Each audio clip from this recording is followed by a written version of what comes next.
ظلم کی انتہا ہے کہ اس وقت آلموسٹ 57 اسلامک کنٹریز ہیں دنیا میں، اور سارے ملکوں کی اگر آپ فوجیں ملائیں تو یہ تقریباً 6 to 7 ملین، 60 سے 70 لاکھ فوج بنتی ہے مسلمانوں کی. 10 لاکھ تو صرف پاکستان کی ہے آلموسٹ، تو باقی ملکوں کی بھی آپ ملائیں تو اسرائیل جو ہے وہ تو ایک چیونٹی کی مانند ہے اتنی بڑی افواج کے سامنے، اگر یہ لوگ کوئی ہمت دکھاتے ہیں.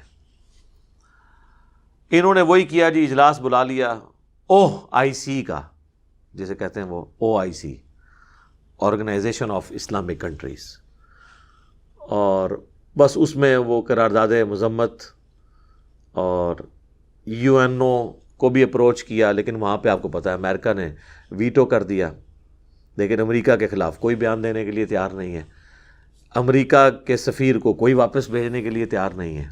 ظاہر ہے مجبوریاں ہیں، وہ ایک علیحدہ بات ہے، لیکن ہمیں دکھ یہ ہوتا ہے کہ ایک طرف ہم مجبور بھی ہیں اور دوسری طرف ہمارے جو دعوے ہیں، ہماری جو باتیں ہیں، ہمارے جو ترانے ہیں، وہ تو لگتا ہے کہ دنیا میں سپر پاور ہی ہم ہیں. وہ پھر جب کنفلکٹ آتا نا، پھر دل کو ذرا دکھ ہوتا ہے کہ یار ہم ایک لائن لیں اور بتائیں کہ ہم ان سے بہت پیچھے رہ گئے ہیں، ہمیں کافی ٹائم چاہیے ان کا مقابلہ کرنے کے لیے، کافی کوشش کی ضرورت ہے. اب ایسی صورتحال میں جو عام مسلمان ہیں نا، وہ گلٹ کا شکار ہے، ان کے دل کے اندر ایک غم کی کیفیت آتی ہے کہ جی ہمارے اوپر کیا ذمہ داری ہے، جہاد تو نہیں فرض ہو چکا، قتال فرض تو نہیں ہو چکا. اور آپ کو پتہ ہے کتنی NGOs جو ہیں، نان گورنمنٹ آرگنائزیشن، یا ان کو نان اسٹیٹ ایکٹر کہہ لیں، وہ لوگ انہوں نے تو بھرتیاں بھی شروع کر دی ہیں مجاہدین کی، اور جا کے ہم جہاد کریں گے. اور ظاہر ہے جہاد کی خواہش تو ہر مسلمان کے دل میں ہوتی ہے، قتال جہاد کا اعلیٰ ترین درجہ ہے، اور یہ اسلام کی ہائیسٹ گڈ، سمم بونم، جو ایمینول کانٹ کی فلاسفی میں ہائیسٹ گڈ اسلام کی چوٹی ہے. حتیٰ کہ بخاری و مسلم دونوں میں حدیث ہے، اللہ کے محبوب صلی اللہ علیہ وآلہ وسلم نے فرمایا میری خواہش ہے میں اللہ کی راہ میں قتل کیا جاؤں، پھر زندہ کیا جاؤں، پھر قتل کیا جاؤں، پھر زندہ کیا جاؤں، پھر قتل کیا جاؤں، پھر زندہ کیا جاؤں، پھر قتل کیا جاؤں. صحیح مسلم میں ایک اور حدیث ہے، جس کے دل میں شہادت کی تمنا نہیں ہے وہ منافقت کی شاخ پہ مرا. یعنی مسلمان کے ایمان کا حصہ ہے اللہ کے لیے جان دینا. شہید کون ہوتا ہے؟ جو گواہی دیتا ہے پریکٹیکلی مر کے کہ جس دین کا میں بلیور ہوں اس کے لیے اپنی جان بھی دے دوں گا. اور اس میں ایک اللہ نے آسانی رکھی ہے، صحیح مسلم میں ہی ایک اور حدیث ہے کہ آپ صلی اللہ علیہ وآلہ وسلم نے فرمایا جس شخص کے دل میں شہادت کی تمنا ہوئی اور اسے بسترے پر بھی موت آ گئی عام حالت میں، اللہ کے حضور وہ شہید لکھا جائے گا، بشرطے کہ اس کے دل میں تمنا ہوئی، یہ شرط ہے. تو ظاہر مسلمانوں کے دلوں میں تمنا تو موجود ہے. اور پھر ہمارے علماء جن کے بچے تو خود یورپ اور امریکہ میں پڑھتے ہیں، لیکن جمعے کی تقریروں میں ہمارا خون گرمانے کے لیے تو ماشاءاللہ ان کی خدمات حاضر ہیں. وہ بھی لوگوں کو کہتے ہیں جناب نکلو نکلو نکلو، اور اس سے پھر لوگ سوچتے ہیں کہ پتہ نہیں ہم گنہگار تو نہیں ہو رہے. جناب آپ کوئی گنہگار نہیں ہو رہے، یہ آپ کی رسپانسبلٹی نہیں ہے، یہ ذہن میں رکھیے گا. لہٰذا جتنی جہادی تنظیمیں ہیں یا اس طرح کے علماء قرآن سے جتنی آیات پیش کر کے نبی علیہ السلام کے مبارک زمانے کی، اس زمانے میں تو ہجرت فرض کر دی گئی تھی، اور نبی علیہ السلام کے ہاتھ مضبوط کرنے کے لیے یہ حکم دیا گیا تھا سب لوگ مدینہ شریف آئیں، جو ہجرت نہیں کریں گے منافق ڈکلیئر ہوں گے. اسی کانٹیکسٹ میں ہی سورہ نساء میں آیات ہیں کہ تم لوگ غریب لوگ جو کافروں کے قبضے میں ہیں اور اللہ سے دعائیں کرتے ہیں ان کی مدد کے لیے کیوں نہیں جاتے.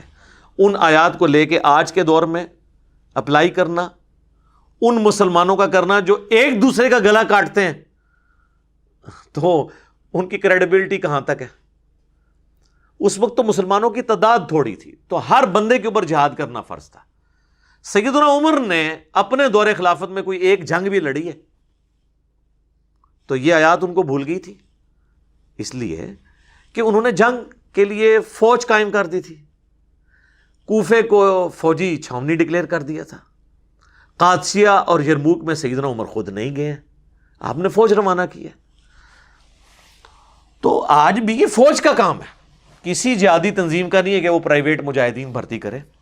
اور ان کو وہ صحابہ کرام کے بارے میں بتایا. اور یہ بھی آج ایک آپ متھ دور کر لیں, جو لوگ کہتے ہیں نا کہ جی وہ صحابہ کرام کا ایمان بڑا مضبوط تھا, ایمان مضبوط ہو تو آپ کے پاس اسلحہ کم بھی ہو تو کوئی مسئلہ نہیں ہے, آپ ٹکرا جائیں. میرے بھائی یہ بھی آپ بالکل غلط بات کر رہے ہیں. اس کی وجہ یہ ہے کہ صحابہ کرام اگر تلوار لے کے جاتے تھے نا تو سامنے والے کے پاس بھی تلوار ہی ہوتی تھی, تھا کہ نہیں؟ برابر ہی ہوتا تھا نا. آپ یہ کہہ سکتے ہیں کہ ادھر تعداد تھوڑی تھی ادھر تعداد زیادہ تھی. یہ نہیں ہوتا تھا کہ یہاں سے وہ تلوار لے کے گئے ہیں اور سامنے سے بندہ گولی لے کے آ گیا. وہ تو میں کہتا ہوں آپ اس بات کو آپ نے اب گستاخی نہیں شمار کرنا.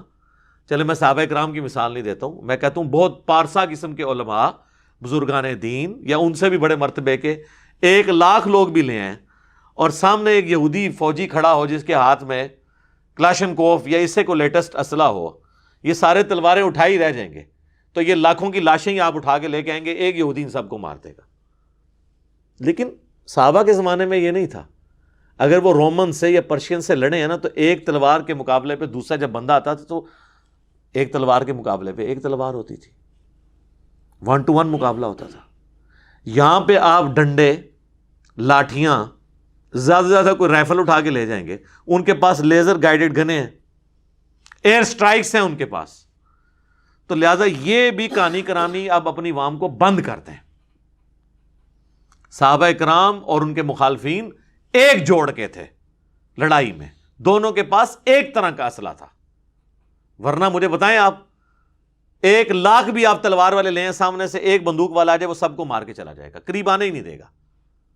تو یہ بالکل مثال دینا غلط ہے. لہٰذا آپ لوگ گلٹ فیل نہ کریں. یہ ایک باقاعدہ پوری ٹریننگ کے ساتھ جو فوجی لوگ ہیں جن کو آج کی ٹیکٹکس پتہ ہیں وہی لوگ ہی جا کے میدان جنگ میں لڑ سکتے ہیں. باقیوں کی تو آپ کو لاشیں اٹھانی پڑ جائیں گی, الٹا وہ آپ کے لیے مصیبت بن جائیں گے جو چلے جائیں گے. اور بعض لوگوں کا دھندا کھل جائے گا کہ وہ غائبانہ نماز جنازہ پڑھا کے چندہ اکٹھا کریں گے. کئی لوگوں کی روٹی روزی بھی کھل جائے گی اس کے اوپر, اور ان کی روٹی روزی کھولنے کے لیے سب کچھ کر رہے ہوتے ہیں. تو میں گورنمنٹ سے بھی, ریاستی اداروں سے بھی ریکویسٹ کروں گا ان کے اوپر کڑی نظر رکھیں جو یہ اس قسم کی جہادی بھرتیاں کر رہے ہیں. میں نام نہیں لیتا, آپ کے سامنے علماء کی ویڈیوز آئی ہوئی ہیں جی. 5,00,000 بندے جی وہ طیب اردگان کو کہہ رہے ہیں جی 5,00,000 بندہ میں دینے کے لیے تیار ہوں. ٹھیک ہے جی, اور بھائی 5,00,000 کیا تم 5 کروڑ بھی لے آؤ کچھ نہیں کر سکتے جب تک مقابلے پہ ایٹ لیسٹ اس کے قریب قریب کا اسلحہ نہ ہو. اور یہ جو آپ کو کہانی کراتے تھے نا صحابہ والی, وہ بھی میں نے آج آپ کو بتایا, وہ بھی بالکل 2 نمبر بات ہے. حضرت خالد بن ولید اگر تلوار لے کے گئے ہیں نا رومن امپائر کے خلاف, تو سامنے سے بھی جو جرنیل ہے اس کے ہاتھ میں بھی تلوار ہی تھی. یہ نہیں تھا کہ اس کے ہاتھ میں ریوالور تھا. اور پھر بھی حضرت وہ خالد بن ولید نے جو ہے وہ تلوار کے اوپر گولی روک لی تھی, جس طرح وہ آپ کا وہ سلطان رائی جو ہے بیلچے کے اوپر گولیاں روک لیتا تھا. اس طرح نہیں ہوتا. تلوار کے مقابلے تلوار تھی, برابر کا جوڑ تھا. آج نہیں ہے نا یہ برابر کا جوڑ. آج ہم تلوار یا ڈنڈے لے کے چلے جائیں سامنے سے تو وہ بھون کے رکھ دیں گے, اور ایئر سٹرائک کریں گے تو کارپیٹ بمنگ کر کے سب کچھ. یہ میں آپ کو ڈرا نہیں رہا, میں ریالٹی بتا رہا ہوں, یہ حقیقت ہے. اور یہ جو آپ کو وہ کہانیاں کروا رہے ہیں نا, اور پھر وہ اشعار پڑھتے ہیں کہ جناب وہ میں نہیں کرتا, پھر وہ کہہ دیں کہ کسی کی توہین کر دی ہے اس کا شعر پڑھ کے. ان کو شعروں تک رہنے دیں, ریالٹی اس سے بالکل ڈیفرنٹ ہے. ٹھیک ہے, اور انہی چیزوں کا خیال سلطنت عثمانیہ نے نہیں رکھا تھا. اسی وجہ سے وہ آلموسٹ 3 براعظموں میں پھیلی ہوئی سلطنت, اس کے مقابلے پہ کچھ بھی نہیں تھے یہ گورے, انہوں نے ملیہ میٹ کر کے رکھ دی کیونکہ انہوں نے وقت کے تقاضوں کا خیال نہیں رکھا.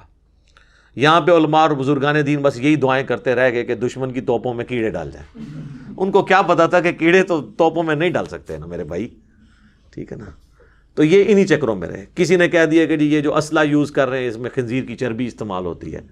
ٹھیک ہے یار, تسی اس اسلحے دے اوتے کھلو کے نماز پڑھنی ہے.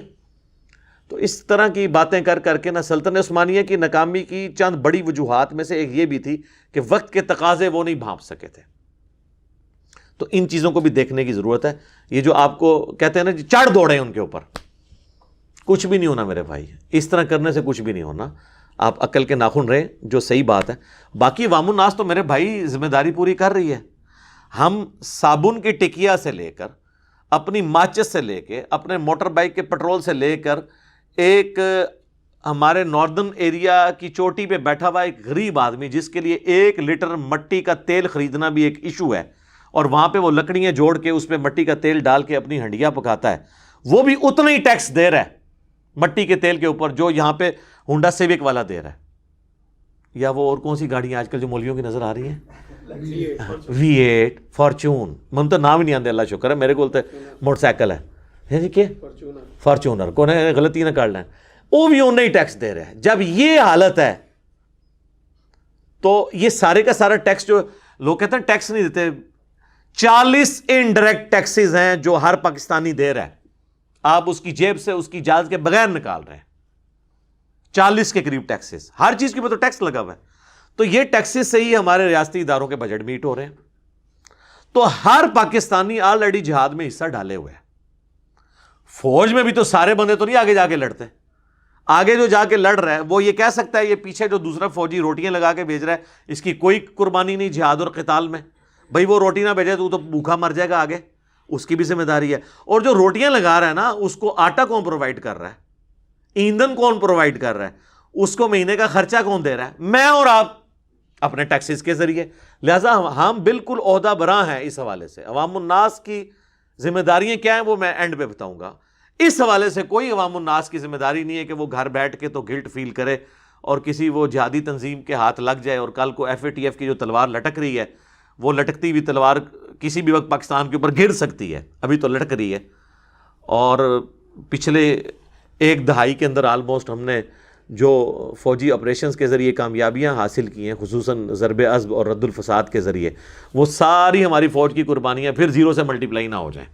یہ دوبارہ سے ایک یہ جو معاملہ اب شروع ہے، ان کو جو انٹری مارنے کا موقع مل گیا ہے نان سٹیٹ ایکٹرز کو. تو اس حوالے سے یہ ساری باتیں یعنی کرنا ضروری تھی. تلخ کئی ایک چیزیں ہیں جو ڈسکس کرتے وقت بعض اوقات مجھے بھی یعنی فیل ہو رہا ہوتا ہے کہ جب کوئی ایک نیا بندہ دیکھے گا وہ کہے گا یار یہ کس قسم کی باتیں کر رہا ہے، لیکن حقیقت یہی ہے.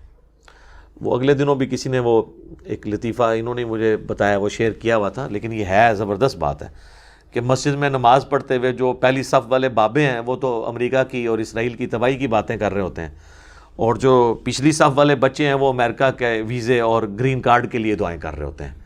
تو دیکھ لیں آپ، یہ جتنے لوگ ابھی ریلیاں نکال رہے ہیں یہ سب کچھ کر رہے ہیں، ان میں سے آپ کسی کو آفر کریں یہ سب ویزا لگا کے چلے جائیں گے. حقیقت بات ہے. آپ کو یہاں بیٹھ کے کہہ رہے ہیں ان کی پروڈکٹس کا بائیکاٹ کریں، یہ کہتے ہیں نا، اور خود وہاں بیٹھے ہوئے ہیں ان کو ٹیکس دے رہے ہیں اور ان ٹیکسز سے ان کی فوج ہمارے مسلمانوں کو قتل کر رہی ہے. تو ان کو کہ ذرا آپ قربانی کر کے واپس آ جائیں نا پاکستان، نہیں آئیں گے. آپ کو کیا کہہ رہے ہوں گے؟ ان کے پروڈکٹ کا بائیکاٹ کرتے ہیں، خود بیٹھ کے ان سے کھا رہے ہوں گے. تو یہ دوگلی پالیسی ہے. یہ اسی طریقے کے بھاشن ہے جو ہمارے علماء لوگوں کو نیکی کا بھاشن تو دیتے ہیں لیکن خود اس پہ عمل انہوں نے نہیں کرنا ہوتا. تو یہ حال ہے کہ وہ بزرگ جو ہیں وہ تو اسلام دشمن قوتوں کی تباہی کی دعا کر رہے ہوتے ہیں اور ان بزرگوں کی اولادیں جو ہیں ان ملکوں کے ویزوں کے لیے دعائیں کر رہی ہوتی ہیں. ایک ہی مسجد میں آپ دیکھ لیں 2 اسٹیٹ آف مائنڈ چل رہے ہیں اور ریالٹی یہی ہے، چاہے ہمیں بری لگے. اس سے بھی تلخ بات یہ ہے کہ میں اکثر کہتا ہوں کہ آپ کی والدہ یا آپ کی بیوی یا آپ کا بچہ ہاسپٹل میں ایڈمٹ ہو اور آپ کو ڈاکٹر کہے کہ یہ ایک ٹیکہ ہے جس سے اس کی جان بچ سکتی ہے، اور آپ مارکیٹ میں جائیں میڈیکل سٹور میں، ایک طرف وہ نکالے یہ اسرائیل کا یا فرانس کا یا امریکہ کا بنا ہوا ٹیکہ ہے اور دوسری طرف مفتی اعظم پاکستان کا ہے اور اس پہ تصویر بھی مفتی اعظم کی بنی ہوئی ہو، تو اس مفتی اعظم پاکستان وہ بریلوی ہے، دیوبندی یا اہل حدیث یا شیعہ کا جو اس کو مفتی اعظم مانتا بھی ہے اور حافظہ اللہ اور دامت برکاتہم عالیہ اور آیت اللہ اور حافظہ اللہ کہتا ہے، وہ بھی اس کا ٹیکہ نہیں لے گا. وہ کہے گا بھائی جی رہن دو، اے ہی دیو منو. پھر پروڈکٹ کا بائیکاٹ کیسے ہو سکتا ہے؟ یا تو آپ اس لیول کی پروڈکٹ لے آئیں، پھر ہم بھی کہیں گے کہ بالکل پروڈکٹ کا بائیکاٹ کریں. یہ ریالٹیز ہیں جن کو سمجھنے کی ضرورت ہے. اور اسی طریقے سے اکثر آپ سنیں گے مسلمانوں سے کہ یہ کافروں کی سازش ہے جی اسلام کے خلاف. میرے بھائی قرآن نے پورے قرآن میں کہیں یہ رونا نہیں رویا گیا کہ کافروں کی سازش ہے اور اب رونا رو نہیں. یہ بتایا گیا کہ کافر یہ سازش کر رہے ہیں، تم نے یہ کرنا ہے. یہ تو اسی طریقے سے ہے کہ کوئی شخص کہ میں فیل اس لیے ہوا ہوں کہ میرا پیپر لیا گیا، اگر میرا پیپر نہ لیا جاتا میں نے فیل نہیں ہونا تھا. بھائی پیپر تو لیا جائے گا، دنیا میں تو امتحان سے آپ نے گزرنا ہے. تو یہ کافر یا شیاطین یہ مسلمانوں کی آزمائش ہے. اگر آپ کہیں یہ ہو ہی نہ تو پھر تو میں جنت ہی پہنچ جانا سی، پھر تو انہوں نے بھی پہنچ جانا سی جنت ہی۔ تو انہوں نے تو سازشیں کرنی ہیں۔ آپ کو یہ کہا گیا کہ آپ نے اللہ اور اس کے رسول کے ساتھ خیانت نہیں کرنی، عز و جل و صلی اللہ علیہ وآلہ وسلم۔ اس کانٹیکسٹ میں ایک آیت ہے، سورہ آل عمران کی آیت نمبر ہے 139، یہ بڑی مشہور آیت ہے، یہ غزوہ احد کے کانٹیکسٹ میں نازل ہوئی تھی۔ وَلَا تَهِنُوا، دیکھنا بے دل نہ ہونا، کمزور دلی نہ دکھانا، وَلَا تَحْزَنُوا، اور نہ غم کرنا، وَأَنْتُمُ الْأَعْلَوْنَ إِن كُنتُم مُؤْمِنِينَ، تم ہی غالب رہو گے اگر واقعی میں تم مومن ہوئے، بشرطے کہ مومن ہوئے۔ وہ جو صحیح مسلم میں حدیث ہے، نبی صلی اللہ علیہ وآلہ وسلم نے فرمایا اللہ تعالیٰ اس قرآن، اس کتاب کی وجہ سے قوموں کو عروج دے گا اور اس کتاب کی وجہ سے قوموں کو زوال دے گا۔ جسے ڈاکٹر اقبال نے کہا تھا، وہ زمانے میں معزز تھے مسلمان ہو کر اور تم خوار ہوئے تارک قرآن ہو کر۔ تو بالکل صحیح بات کی تھی انہوں نے، بالکل اس کی ایکسپلینیشن ہے۔